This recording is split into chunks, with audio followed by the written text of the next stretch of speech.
Manatili ka muna nakatayo kasi nunumpa ka.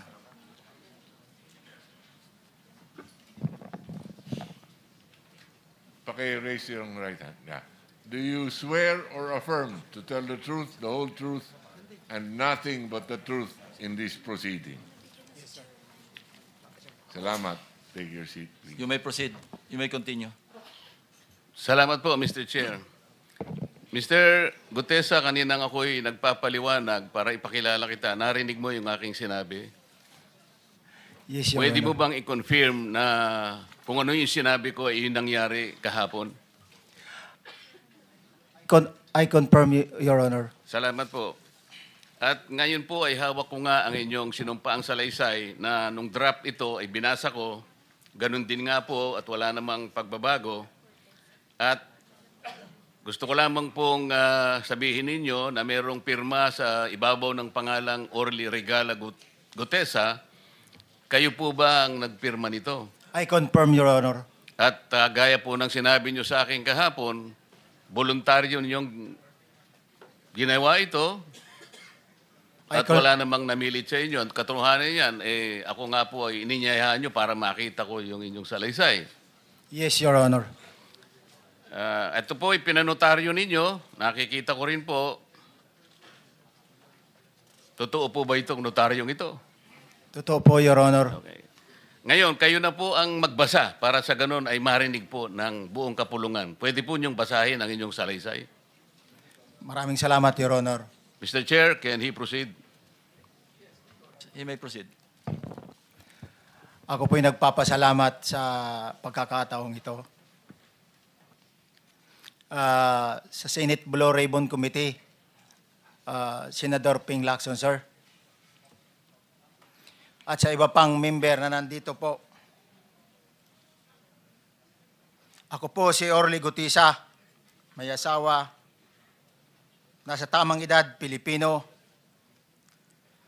Makatapos makapanumpa na ngayon sa umiiral na batas ay nagsasaad at naglalahad ng gaya ng mga sumusunod. Ako po ay lumabas upang magsalita sa isyu na ito. Bilang isang dating sundalo, inaalay ko ang aking buhay para sa ating bansa. Sa pagkakataong ito, nagdesisyon akong magsalita at maglabas dahil ayokong maging masama ang kinabukasan ng aking mga anak, apo ko sa darating na panahon. Ayoko pong naririnig ko at napapanood ko sa pagdinig ng Blue Ribbon Committee. At ngayon ko po napagdugtong-dugtong yung naging partisipasyon ko po sa anomalya at korupsyon na ginawa at lumalabas sa hearing na ito. Yung palang pera na binubuhat namin at dinideliver mula sa masamang gawain na nagdulot ng baha na ikinamatay ng tao at imbes na gamitin ang pera sa edukasyon, medikal at programa na mapunta lamang pala sa bulsa ng mga politiko. Mabigat po sa akin magsalita dahil may pamilya ako. 4 ang anak ko, nag-aaral pa. May asawa ako at nangangalaga sa aking mga anak at marami akong kasama sa operasyon na may kinalaman sa ibabahagi ko sa inyo. Nagtatrabaho lang po kami ng mga kasama kong sundalo sa Philippine Marines. Huwag sana isipin na aking mga kasama na nagtatraidor ako. Ako sa aming trabaho at pinagsamahan dahil pare-parehas kaming may pamilya at gusto lang naman naming ayusin ang kinabukasan ng bawat isa. Wala akong iniisip na kapahamakan para sa kanila, bagkus ang gusto ko lang maiayos ang kinabukasan ng bayan at lahat kami. Noong December 5, 2004, na-hire ako bilang security consultant sa Ako Bicol Party List or AKB kay Congressman Saldico. At nasimula ng duty ko kay Congressman Saldico. Bawat umaga, nagre-report ako sa BGC, sa Horizon, sa Bonifacio Global City, kung saan nakatira si Kong Saldico. Tuwing may duty at detailed ako sa basura, it means itong basura, ito yung box ng pera na pinag-uusapan natin sa kasalukuyan. Mr. Gutesa, mag-stick ka lang sa binabasa mo. Huwag ka nang nag-a-adlib. Kung ano yung nandito, basahin mo lang. Yes, Your Honor. Tuwing may duty detail ako sa basura, pumupunta kami sa 28 Ladybug Corner, Dragonfly, Valle Verde 6, Pasig City. Tagabuhat lang ako ng malita ng basura. Ang ibig sabihin ng basura ay malita na may lamang pera. Ang bawat malita ay may lamang humigit kumulang 48 million pesos.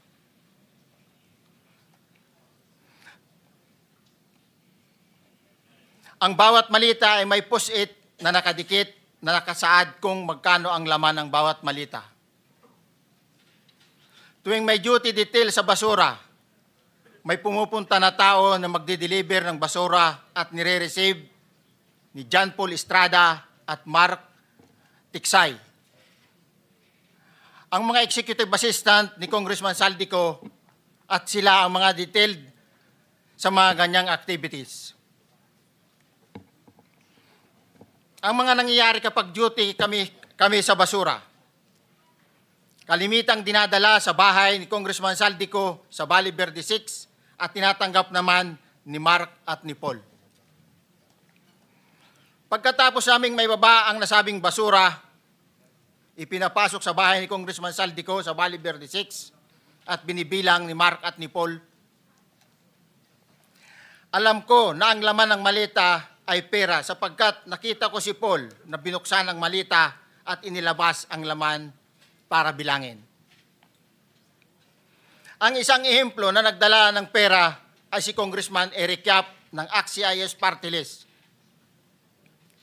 46 na malita ang dala niya sa bahay ni Congressman Saldico sa Valle Verde 6. Pagkatapos mabilang, isinakay namin sa mga sakyan patungo sa Horizon Residence sa Taguig.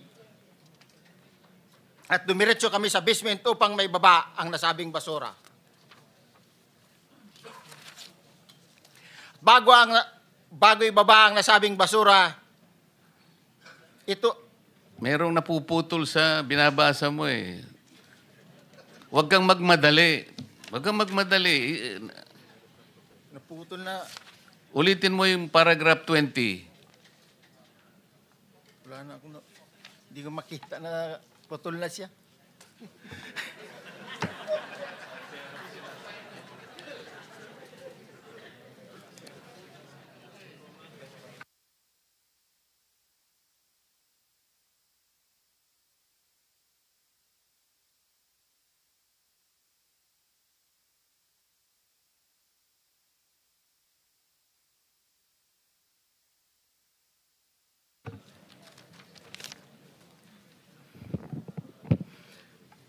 Pagkatapos, mabilang ang sinasakay namin sa mga sakyang patungo sa Horizon Residence, Taguig. Pagdating sa Horizon Residence, dumidiretso kami sa basement upang maibaba ang nasabing basura at dalhin sa unit ni Congressman Saldico sa 56th floor sa nasabing lugar kung saan siya nakatira. Bago ibaba ang nasabing basura, ito ay bawas na. Halimbawa, nag-akyat kami ng 46 na malita. Ibababa lamang namin ay 35 malita para i-deliver sa bahay ni House Speaker Martin Romualdez sa 42 McKinley Street, Taguig. Ang labing isang malita ay naiwan sa taas ng 56th floor sa Horizon Residence. Humigit kumulang 3 beses ako mismo ang nag-deliver ng basura sa bahay ni Congressman Saldico sa Horizon Resident at sa mga bahay ni Speaker Romualdez sa 42 Mackenzie Street, Taguig. Mas maraming pagkakataon na nagde-deliver kami ng basura sa bahay ni Speaker Romualdez at sa bahay ni Congressman Saldico dahil iba-iba kaming mga nakadetailed na close-in, backup at advance party na nagkakaroon ng rotation. Sa huli, ako po ay nagnanais na mapasailalim sa Witness Protection Program dahil alam ko po na nanganganib ang buhay ko at ang aking pamilya sa ginawa kong paglalahad na ito. Sa katotohanan na ang lahat ay nilagdaan ko, ang salaysay na ito ay kusang loob at walang anumang pamimilit at bunsod lamang ng hangarin matulungan ang ating bansa. Ito po ay nilagdaan ko, Your Honor. Thank you, Orly. Before you proceed, meron lang ako papakitang litrato sa iyo. No? I-confirm mo, kasama na rin si Bryce, kung yan ba si Paul na binabanggit mo. I confirm, Your Honor. Yun nga po, Your Honor. Siya po. Okay, so, yeah, for the record, andito po yung litrato nung binabanggit na si Paul. Ang palyado nito.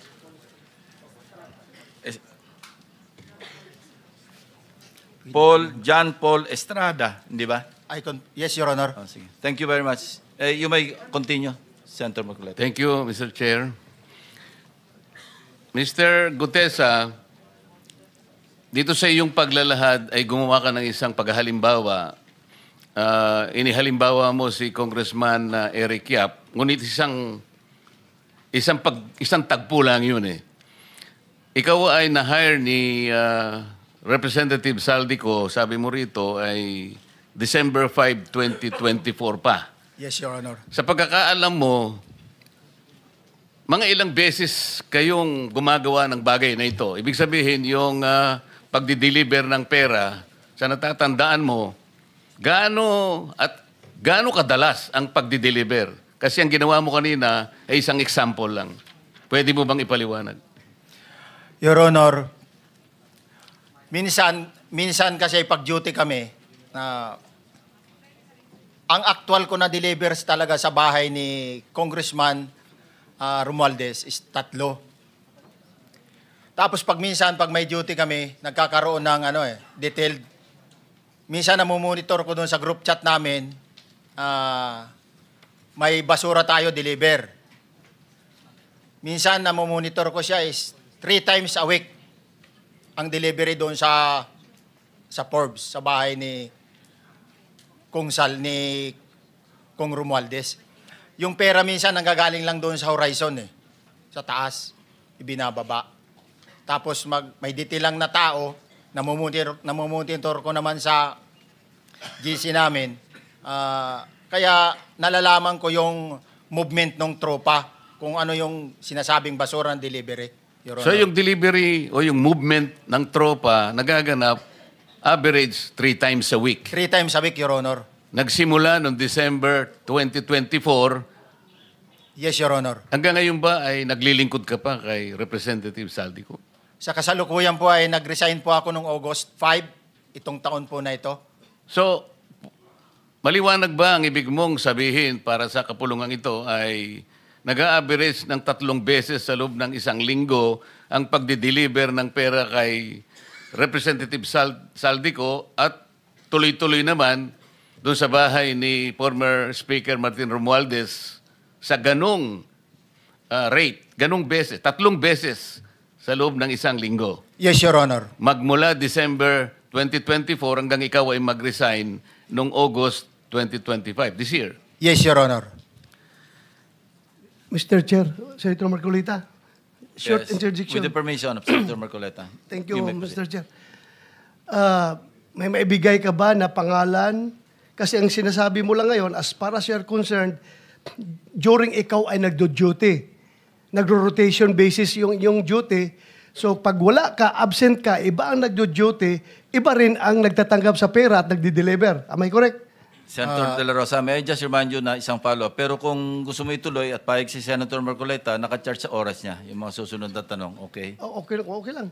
Okay lang. Sige, boss. May- Nandiram meron lang pa naman namang- ako sa iyo. Go ahead. Meron ka pa namang 4 na minuto pa mahigit yan. Yes, sir. So, sige. Very quick lang. So, pag hindi ka duty, may ibang nag-deliver ng pera kay Saldico at kay Speaker Romualdez.